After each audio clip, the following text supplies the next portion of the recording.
Hello guys! Nandito kami sa, anong tawag dito? 1, 2, 3 Japan Homes. Nandito kami pero hindi kami bibili. Titingin lang po kami kasi trip lang daw namin, sabi ng aking kasama. Pupunta kung saan meron. Ayan. Titingin. Diba? Kahit walang pambili. Mahal naman ito, 69. Pero ilan mo? Mamalengke. Mamalengke, hindi pang day off mo. Ganyan ka. Pang day off, anong nalalaman yan? Sarili mo lang. Lipstick. Lipstick, cellphone, power bank. Ito mga tsinelas o pala, kaya lang matigas to. Ayan guys, ito lang ang aming ginagawa. Asan si Ate Malin, naka-shopping na?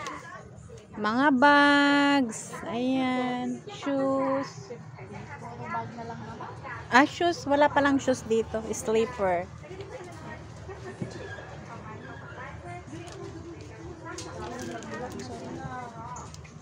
Ayan, tapos pabango. Bili na kayo ng pabango. Mura lang kasi dito guys, ang mga mabibili. Ayan. Buti na laging nalalaglag na lang.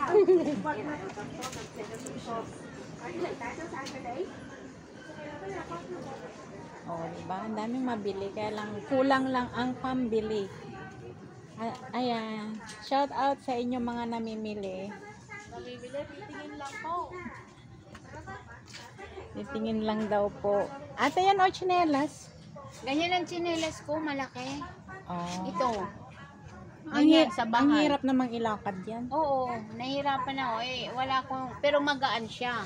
Kaya minsan nadadapa ako kasi wala ka eh. Kaya nga gusto kong bilhin noon, yung kung may medium yun. Papalitan ko, tatapon ko yun.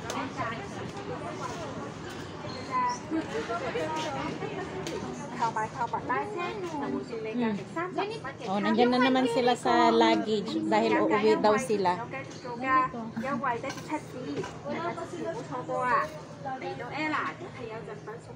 Wala pa ba?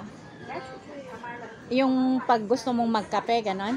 Hindi, yung pangtapal ba pag masakit mga binti? Yun. Hot compress. Oh, sorry. Hot compress. Tapos dito may mga pagkain din. Sari-sari ang mabibili dito. Ayan, mura lang naman siya kung may pera. Pero dahil nga walang pera, kaya mahal. Ayan. May mga headsets, charger, speaker.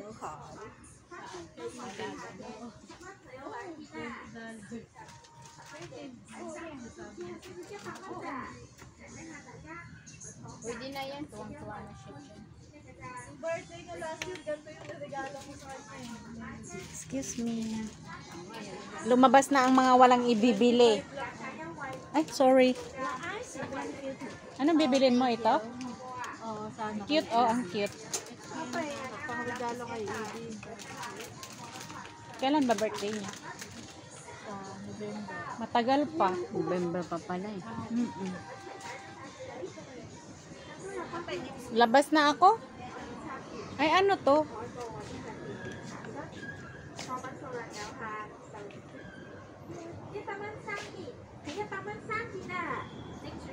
Ayan, tara na sa labas guys. At masikip sa loob. Thank you so much.